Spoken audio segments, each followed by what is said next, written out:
possible to ensure everyone's trust, so he must be the doppelganger. After the protagonist's copy says this, everyone starts drawing their weapons and decides to go after the protagonist, saying they'll start with him and then kill all the doppelgangers. The fake Yujiro and Isiol start protesting, asking if they think they're fakes too, and that they can't make a decision like this without hearing both sides. Juno agrees and says everyone needs to be careful, but the others argue that time is passing, and if no death occurs before the 30 minutes are up, they'll have to face that catastrophe. The protagonist found his doppelganger's strategic ability impressive, but in the end, he was just praising himself, though that didn't matter. He steps forward and says that the other Hoyoung is actually right. He did kill Junsong. The copy asks if he's giving up and says he's disappointed in him, calling him a doppelganger. But there's one thing the protagonist knows that the doppelganger doesn't, and passing by his copy and drawing his sword, the MC makes his final move, killing Junsong's doppelganger. The protagonist says the real Junsong was actually a traitor. It was Junsong who killed the other players. The blow lands squarely on Junsong's doppelganger,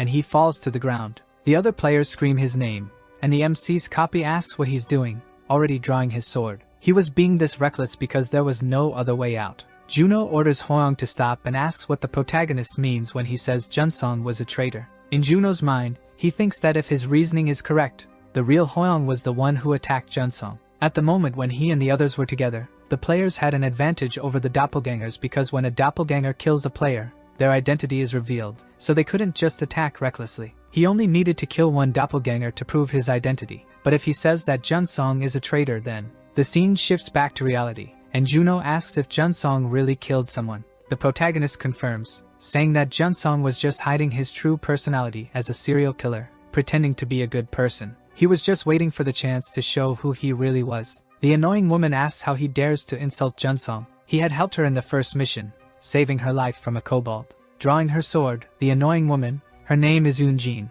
but I'll keep calling her annoying, charges at the protagonist, screaming that she will never forgive him. But suddenly, all her rage stops when something hits her in the back. It was an arrow from Junsong. She asks why, and then falls to the ground, dead. I won't pretend I wasn't relieved at her death. She was way too annoying, geez. There were now 12 players and 11 doppelgangers left. The protagonist draws his sword and is impressed that the fake Junsong can still move even after that blow. The protagonist made a big mistake by not noticing that the number of doppelgangers hadn't changed after the strike he delivered. The fake Junsong starts laughing maniacally like the Joker, and says this was the face he wanted to see on others. At that moment, something also hits the fake Junsong in the back, and he dies. Behind him was the ex-soldier who had asked about his plan before the second floor mission started, apologizing for not trusting him earlier and asking him to tell them what. It all begins one day when, out of nowhere, bluish gates appear all over the world. These gates just stayed right where they were and didn't affect citizens' lives much. In the middle of all this chaos is our protagonist, Han Yujin. He is an orphan, and like Cinderella, he had to work himself to the bone. The people at his workplace seem polite towards him. They toss a bottle of water his way and compliment his hard work. They ask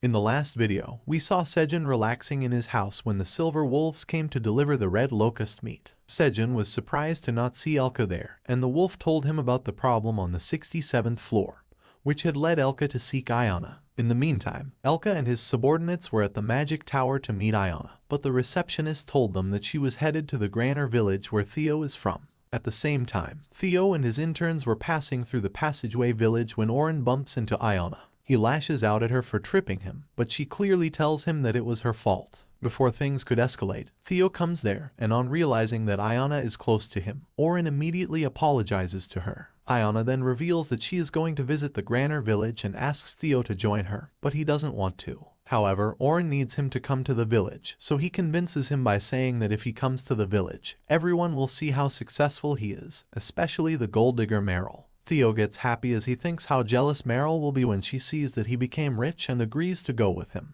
Once they reach the Granner village, they find that a famine has struck it, and the cats there are all starving. They meet one of the interns' mothers, who tells them that thousands of frog monsters have appeared in the lake, stopping them from fishing.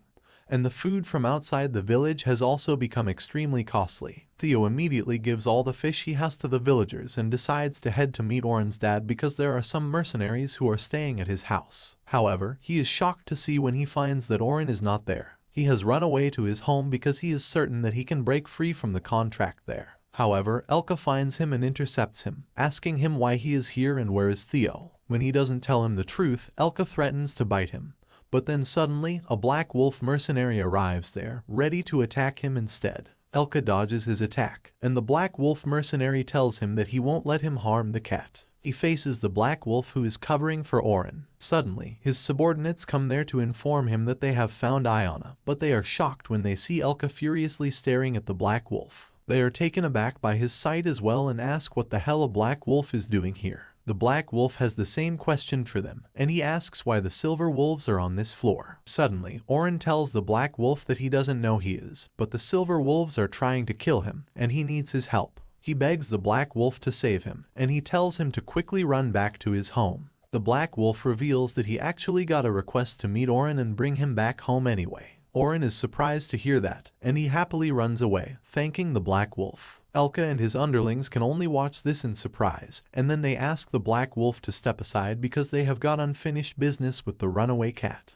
The black wolf simply says no and explains that his boss owes a favor to Oren's dad, who requested him to escort his son home. Elka is furious now, and he tells the black wolf that if he doesn't step aside, they will attack him. Well, the black wolf nonchalantly dismisses his threat and tells him to go on and try his luck. He stands on his hind feet as he asks Elka if he doesn't know the difference between silver wolves and black wolves. He says that he will make it clear to him so that he won't forget that black wolves have builds and strength that far surpass the silver wolves. He is confident that this battle will be an easy one for him and proudly declares that he is Harp, the right-hand man of the leader of the black wolves. He growls at Elka, telling him to take down 3 weak silver wolves without even breaking a sweat. Well, he doesn't get to finish the sentence because a fireball hits him out of nowhere, and he gets cooked medium rare in an instant. Harp immediately loses consciousness and falls to the ground because of the fire damage, and the 3 silver wolves are clueless about what just happened. Just then, Iona comes there and tells them that she attacked the black wolf because something looked suspicious. Theo is also right behind her, and he tells her that she did a good job. Otherwise, Elka and the 2 others were about to get whooped by the black wolf. Elka and the wolves are shocked to see Iona and Theo. Theo is also surprised to find them here and asks why they are not heading back to the 99th floor. Elka tells him that they were here to meet Iona regarding a problem on the 67th floor,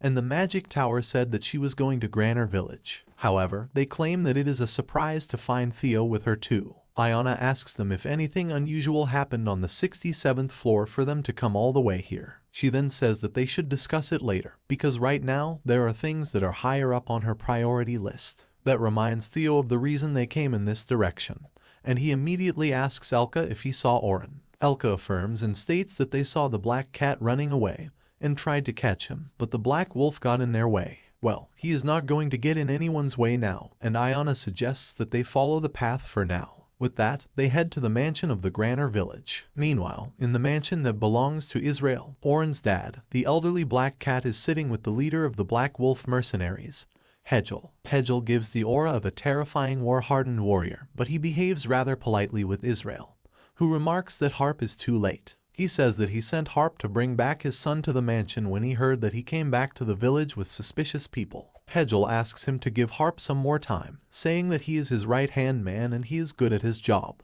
Just then, Oren barges into the room, calling out for his father. Israel is animated upon seeing him again too and asks where he has been all this time. He asks him why he returned home so late and then asks if he met the black wolf named Harp on the way. Oren is panting on the floor as his father asks him where the food he sent him to is. He says that it looks like Oren is empty-handed and asks him if he failed to procure it. On hearing this, Oren suddenly starts bawling like a kid as he clings to his father's coat, telling him that when he went to the merchant village, he was swindled by a goblin who had conspired with Theo, and he ended up losing all his money. Israel is shocked to hear this and asks Oren if he is talking about the naive orange cat who was his friend in childhood. He refuses to believe that the naive and kind Theo would swindle anyone.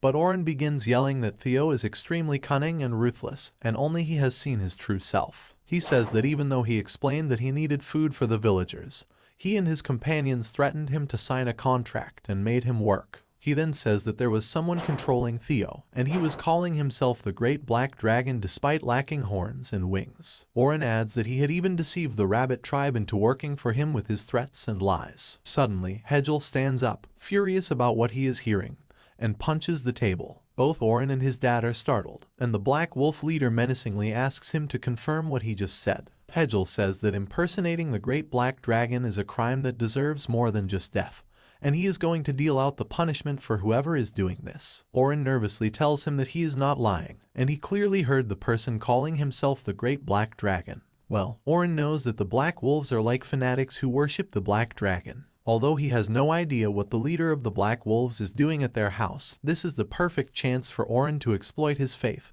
and turn him to his side. He begins begging Hegel to defeat the vile cat named Theo and the dragon impersonator. He says that both of them deserve to be punished for their cruel acts, and Hegel immediately asks him to lead the way because he will see them himself and make the judgment. Oren is pleased with this development when suddenly a servant comes to inform him that they have guests outside. Oren says that Theo and others came here just in time for their deaths. He says that he will face them first, and then turns to his father, asking him to let him use a special item in the warehouse. His father understands what he is talking about, but he is hesitant to use something so valuable. However, Oren laughs, saying that he really needs to use that item because it is the only thing that can free him. Meanwhile, Theo and his group are outside the mansion. Theo calls Oren out repeatedly, but he doesn't answer. He is disappointed that not even a single cat is coming outside to greet them, and Elka suggests that they should force their way in. Theo tells him that they cannot do that because it is rude, and the wolves tell him that they should not care about manners with someone who ran away. Just then, the door opens, and Oren comes out laughing. He has changed into a fresh set of clothes, as he says that he never thought that these lowly idiots would follow him all the way to his house, but he will compliment their determination for that. He loudly welcomes them to his mansion, but Theo fact-checks him and says that this is his father's mansion and not his. Oren gets flustered and tells him that it will be his mansion one day. With that, he begins to lash out at Theo, saying that he treated him horribly like a slave. He declares that this is going to change now, and Theo tells him that nothing is going to change because he is still an intern thanks to the contract. Iona adds that contracts made in the tower are absolute, and if he doesn't fulfill them, he will be severely punished. Theo tells Oren that if he doesn't come down here immediately, the contract will be extended by 30 days. Oren freaks out and says that this is unfair. He then calms down and asks Theo if he can take a look at the contract again. Theo tells him to call for his status window and see it himself, and Oren grows impatient, saying that he is asking Theo to show his contract to check if there is any difference between the two. He walks downstairs, one hand behind his back, as he tells Theo that he just needs to see his contract window for just a bit, and even 1 second will be enough for him. Theo gives up and summons his status window, and then suddenly Oren pulls out a potion bottle from behind his back and uncorks it. He is ready to splash Theo with it, and Elka realizes it quite late. He tries to warn Theo, but it is already too late because Oren is right next to him. He laughs as he throws the potion on the startled Theo, but it doesn't hit him at all. A magic barrier protects Theo from the potion, and Oren is dumbfounded. He wonders how this protection spell activated, and Theo angrily asks him why he was trying to splash him with that green liquid. Suddenly, Elka attacks Oren, and he somehow dodges his strike, dropping the bottle in the process. He falls to the stairs and says that he failed. Iona comes up to him and lifts the bottle and realizes that it is a contract nullification potion. When it is sprayed on the opponent's status window, the contract materializes itself and the agreement can be nullified. She is kind of impressed that Oren had this precious item with him, but also remarks that it was just a wasted on him. Elka is furious at Oren and says that he will give him a good scolding right now, and he tells him to shut the hell up. Meanwhile, Theo also curses him, saying that he won't get away with just a 30-day extension now. Well, now that Oren's main plan has failed, he decides to take some drastic measures. He immediately grabs Iona and takes her hostage, telling everyone to stop where they are. He tells Theo that if he doesn't nullify the contract right now, this little magician rat will lose her life. This cat was just an idiot till now, but now he is an idiot with a death wish. Theo freaks out on seeing this and tells Oren to release Iona quickly. He tries to get to her, but the protective barrier doesn't disappear, keeping him tied. Elka also tells him that if he harms Iona, he is going to die immediately at his hands. Oren scoffs, saying that he will not be scared by their threats anymore. He says that there is no way he would do anything like this without someone to back him up. he suddenly calls out to Hegel, telling him that this is his cue to come out and beat these people up. Everyone eagerly waits for Hegel to come out, but nothing happens. After a while of suspenseful silence, Oren becomes flustered and asks Hegel why he is not coming out. Well, it is Iona's turn to speak up, and she asks Oren if he really wants Hegel to beat them up. Oren tells her to shut up, but the very next moment, he realizes that he can't move his body at all. Iona easily gets out of his grip and tells him that she cast a paralysis spell on him so he won't be able to move for some time. She grabs her staff and asks him if he thought that she was weak just because she was small. Oren begins sweating, but the worst is yet to come. Iona introduces herself as an archmage and the leader of the Magician Association. She points her staff at Oren and says that now he will pay the price for undermining her and betraying Theo. Oren craps his pants because he never imagined Iona would be someone so important. He is afraid and wonders just what kind of connections Theo has made. But on the other hand, the mindless orange cat Theo is getting cozy inside the protective barrier because it is actually more comfortable than it looks. That's all for this video. As I said last week, no one who messes with Iona is going to come out intact, and she proved me right. Now let's see what happens to the cocky Oren and his father, and then what happens with the Black Wolf leader who worships the In the last video, we saw Randolph pulling out a huge fish from the lake and Kang Hyan deciding to make a spicy fish stew out of it.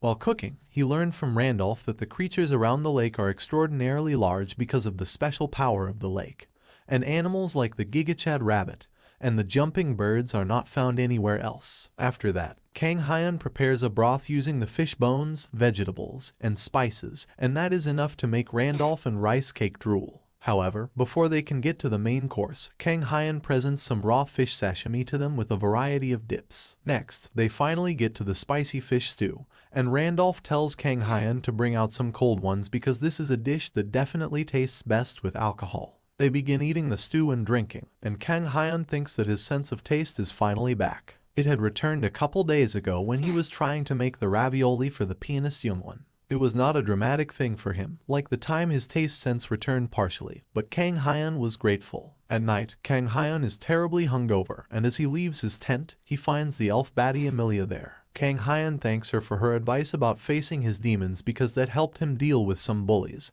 and to thank him, he offers to cook something for her. However, he can barely stand and stumbles to the ground, and Amelia tells him to hold the cooking for another day. Right now, she is here for something more important, which is related to his affinity for spirits. Amelia says that normally humans have low affinity, and they can't even see spirits, but Kang Hyan can see them clearly, which means he is special. That is why she wants him to make a contract with a spirit in hopes that the real meaning behind his presence here can become clear to her. Kang Hyan is surprised to hear Amelia's offer to make a contract with a spirit, and she tells him that mostly people think that elves monopolize the spirits. However, that is not true at all, because elves are just naturally closer to the spirits, so they often form contracts with them. Anyone can make a contract with a spirit if they have the affinity for it, regardless of their species. Amelia believes that Kang Hyan must have considerable affinity for spirits since he can see her elemental spirit bird, Sona. She asks Kang Hyan if he would like to try his hand at forming a contract with a spirit, and the air around him darkens as he nervously tells her that he understood everything she told him.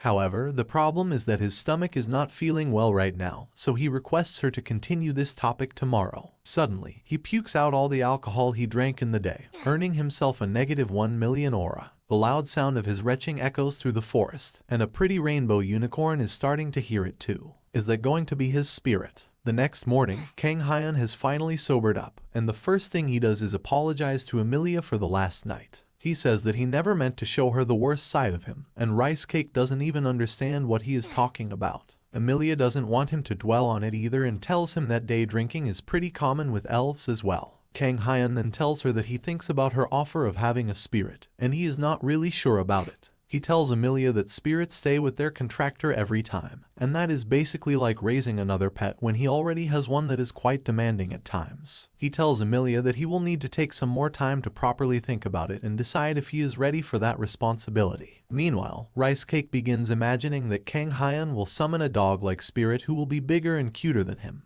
and with softer and more fluffy fur. He freaks out because he doesn't want Kang Hyan to get another pet, so he approaches him and tugs on his pants. Kang Hyan asks him what is wrong, and Rice Cake gives him the cutest puppy face to convey that he doesn't need another pet when he has him. However, Kang Hyun is just like other men who can't get a clue until it is very, very clear, and he thinks that Rice Cake wants a little brother, and that was his way of making a request. Well, he thinks that if Rice Cake wants a friend, he shouldn't refuse him. Kang Hyun immediately tells Emilia that he will form a contract with a spirit, thinking that Rice Cake must have been so lonely, and the white wolf pup is shocked and betrayed. Emilia is excited to hear that Kang Hyun is ready to get a spirit and says that she is sure that he will get an amazing one. Rice Cake, on the other hand, is not so thrilled and kicks Kang Hyun in the face for not understanding what he meant. With that, Emilia tells Kang Hyun to quickly change into his summoning suit, and that's probably what her dad bought back from his Hawaii trip. Kang Hyun is dumbfounded as he wears the skirt made of leaves,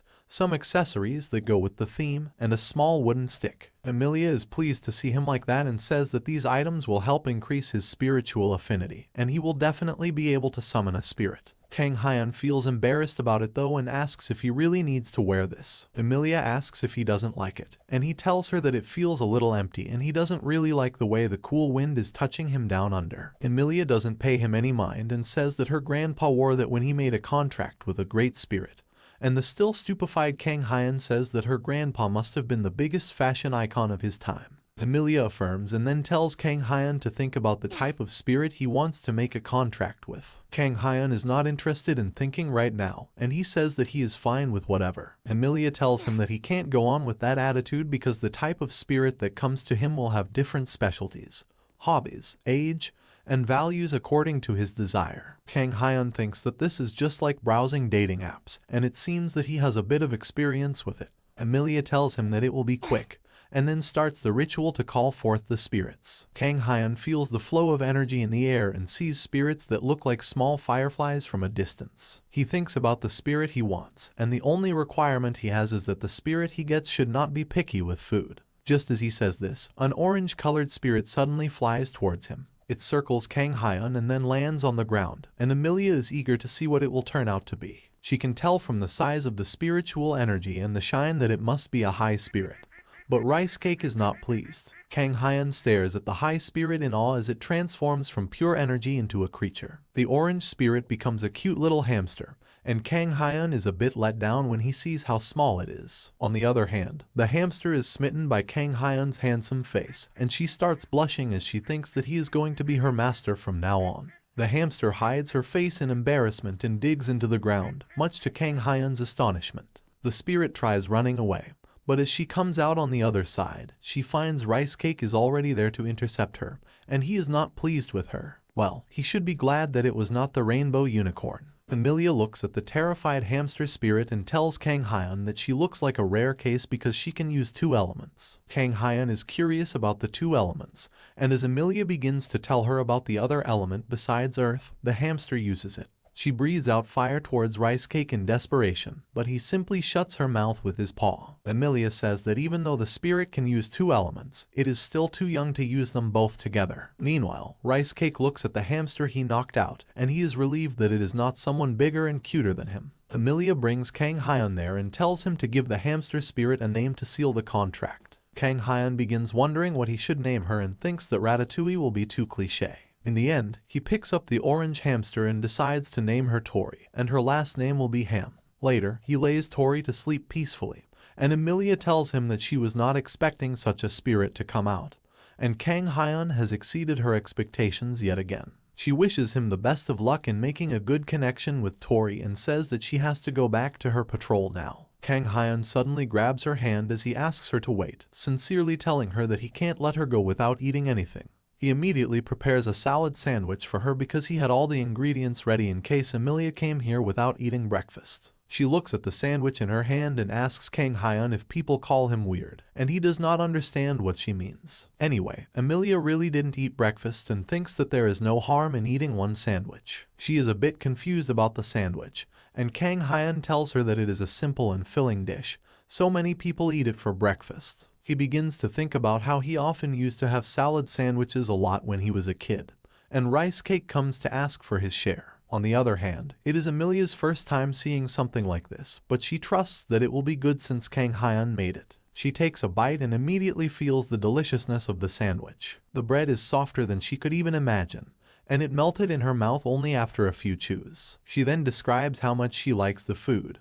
But that is the most generic description, like the sauce is sweet and sour, the vegetables are crunchy, the salt is salty, and the water is wet. You basically get the gist. Emilia starts eating the sandwich with enthusiasm, wondering when human culinary skills have advanced so far. However, she thinks that this might be something else. Kang Hyun says that he is glad that she liked the sandwich, and Emilia thinks that maybe he is from a special place where food like this is common. She smiles at him and says that he is like a mysterious chef, and Kang Hyun doesn't get what she said. Anyway, Emilia asks him if she can have another sandwich because it is really good, and he eagerly tells her that she can have a lot more, and he can even pack some for her to eat later. They happily begin having breakfast in the forest, and this chapter ends without a cliffhanger. That's all for this video. We saw Kang Hyun wearing.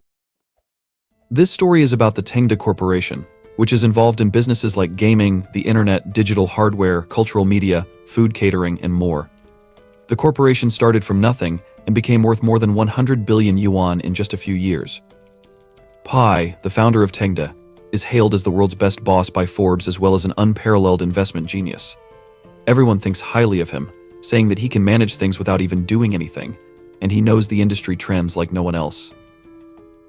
Pai sits in front of a full house of media personnel who are here to interview him.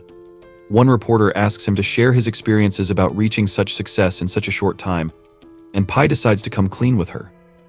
He says that his success is only because of his plot armor, because his initial goal was just to lose 50,000 yuan.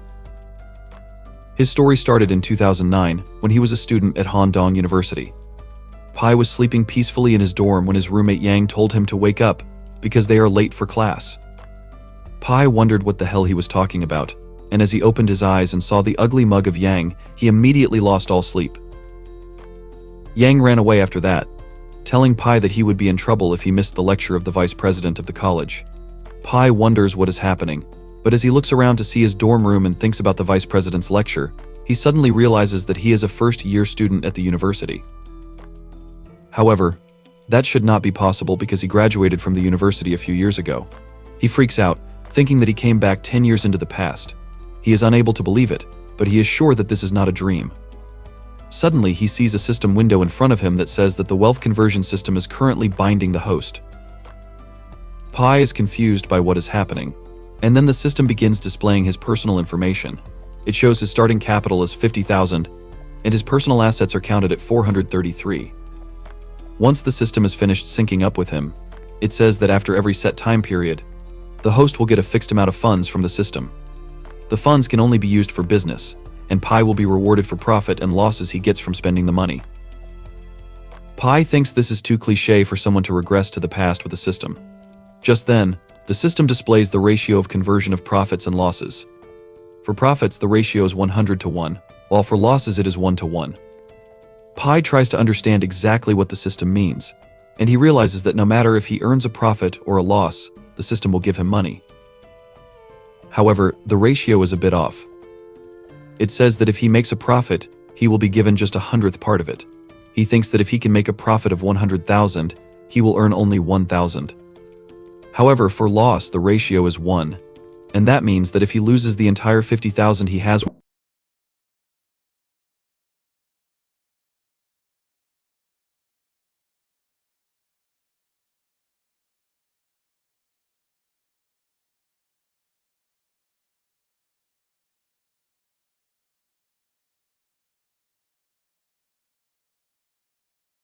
He was just an average boy on his way to school, but when he finds a mysterious alien cube, it suddenly fuses with him and it grants him unimaginable power. The story begins as we see a beam of light coming from a building.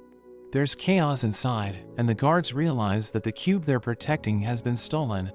We meet a girl named Aki, who escapes with the cube, but the guards surround her, and they realize she's a Mechayude host, as she summons two mechanical arms to fight. She starts attacking them, but the guards suddenly restrain her with their anti-Mechayude weapons. A man named Kazuha appears, and he tells her he's going to take the cube back, as he summons his own weapon, saying that the Mechayude are just tools for them to use.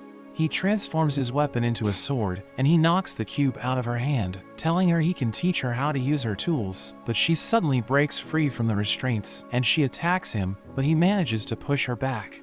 He orders his men to catch her, but she takes them out and she charges at him, so he blocks her attack, but he loses the cube and she tries to take it back. But the container breaks, causing a huge burst of energy, and we see a boy named Hikaru watching from a distance as he hears a voice calling for help. The next day, Hikaru wakes up in his room and he makes his way to school. As he rides the train, he thinks about what happened last night and he looks it up online, but he realizes that nobody's talking about it. The man next to him suddenly falls asleep and he sees a pregnant woman, so he thinks about giving up his seat, but the man